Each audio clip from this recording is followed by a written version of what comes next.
কেমন আছো? আশা করি সবাই ভালো আছো। তো আজকে নতুন একটি পর্ব নিয়ে উপস্থিত হয়েছি। এই পর্বে আমার বাংলার ছাতির বদলে হাতি গল্পের মোস্ট ইম্পর্টেন্ট কোয়েশ্চেনগুলো দেখে নিই। তো চলো ভিডিওটি শুরু করি। প্রশ্ন, নতুন ছাতি মাথায় দিয়ে মহাফুর্তিতে বাড়ির দিকে সে চলল। কার কথা? সে নতুন ছাতি কিভাবে পেল? এখানে দুটো প্রশ্ন আছে, তো দুটি বক্স হবে।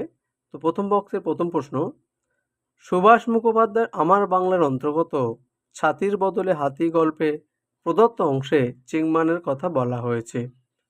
দ্বিতীয় প্রশ্নের উত্তর, দ্বিতীয় বক্স, চিংমান গাঢ় পাহাড়ের নিচে এক গ্রামে থাকে। এই গাঢ় চাষি একবার হালুয়াঘাট বন্দরে সওদায় এসেছিল। সওদা হয়ে গেলে ফেরার সময় মুষলধারে বৃষ্টি শুরু হয়। সে বৃষ্টি থামার কোনো লক্ষণ নেই। রাত নেমে আসে। বাড়ি ফেরার কোনো উপায় না পেয়ে চিংমান মনমোহন মহাজনের দোকানের ঝাঁপের নিচে আশ্রয় নেয়। এমন সময় মহাজন চিংমানকে দেয় একটি ছাতা। এখানে একটু মিস্টেক হয়েছে, একটি ছাতা হবে। চিংমানের নানা প্রশ্ন উদয় হয় তার মনে।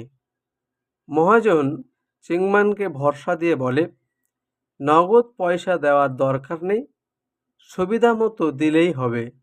চিংমান এমন সুযোগ হাতছাড়া না করে ছাতা মাথায় দিয়ে মহানন্দে বাড়ির দিকে যাত্রা করে। পরবর্তী প্রশ্ন ছিল, জোদ্দার আর তালুকদারের নিরঙ্কুশ শাসন। শাসন সম্পর্কে লেখক কি জানিয়েছে তা নিজের ভাষায় লেখো।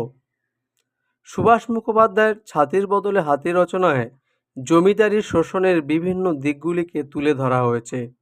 কষ্ট করে ফলানো ফসলের চাষির অধিকারে ছিল না, তাই ফসল কাটার পর জমিদারের পাওনাগণ্ডা মিটিয়ে তারপর চাষি তার ঘরে বাকি ধানটুকু নিয়ে যেতে পারত।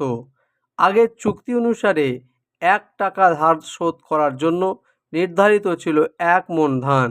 এভাবেই সীমাহীন শোষণের দুষ্টু চক্রে পড়ে গরিব নিরীহ চাষি সমস্ত ফসল হারিয়ে নিঃস্ব হাতে বাড়ি ফিরতে বাধ্য হতো। এছাড়াও গাঢ় পাহাড়তলিতে আর এক রকম প্রথা প্রচলন ছিল, নানকার প্রথা। জমিদারের উপর নানা রকম প্রজাদের কোনো রকম অধিকারে ছিল না। তাদের কৃষিজমি ভোগ করত জোদ্দার কিংবা তালুকদাররা।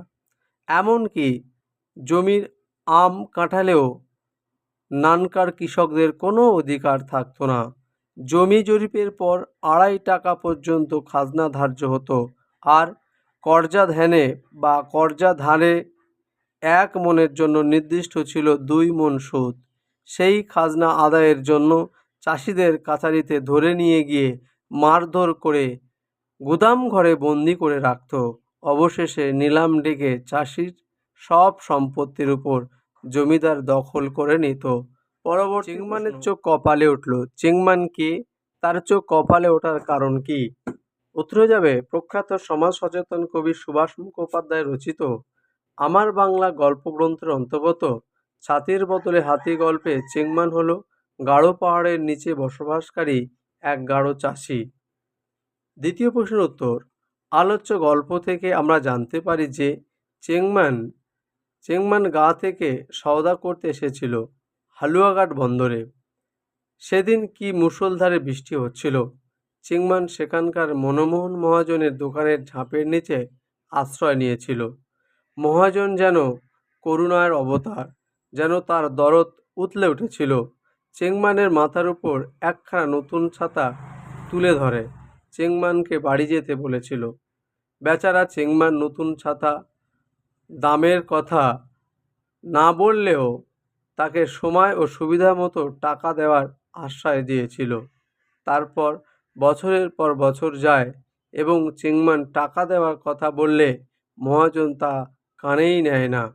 এমন করে চিংমান যখন ছাতার দামের কথা ভুলে গিয়েছিল, ঠিক সেই সময় চিংমানকে টাকা শোধ করার জন্য মহাজন চেপে ধরে। মহাজন ছাতার দাম চক্রবৃদ্ধি হারে সুদ কষে 1000 টাকা চিংমানের কাছে চায়, যার পরিশোধ করতে চিংমান 63 বিঘা ফসলি জমিদার দখল চলে যায়। মহাজনের এই কথা শুনে চেংমানের চোখ কপালে উঠে যায়। পরবর্তী নানকার প্রথা। নানকার প্রজাদের অবস্থা কেমন ছিল? পরে তাদের অবস্থায় কি পরিবর্তন হয়েছিল? উত্তরে যাবে প্রখ্যাত সমাজ সচেতন কবি সুভাষ মুখোপাধ্যায়ের ছাতির বদলে হাতি গল্পটি আমার বাংলা গল্প গ্রন্থ থেকে গৃহীত হয়েছে।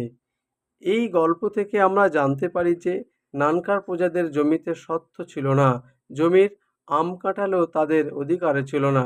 প্রথমে জমির জরিপ হতো এবং তারপরে খাজনা ধার্য হতো।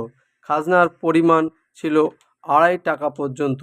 কেউ খাজনা দিতে অক্ষত হলে জমিদারের তহসিলদার এসে প্রজাদের জমিদারের কাছারিতে ধরে নিয়ে যেত।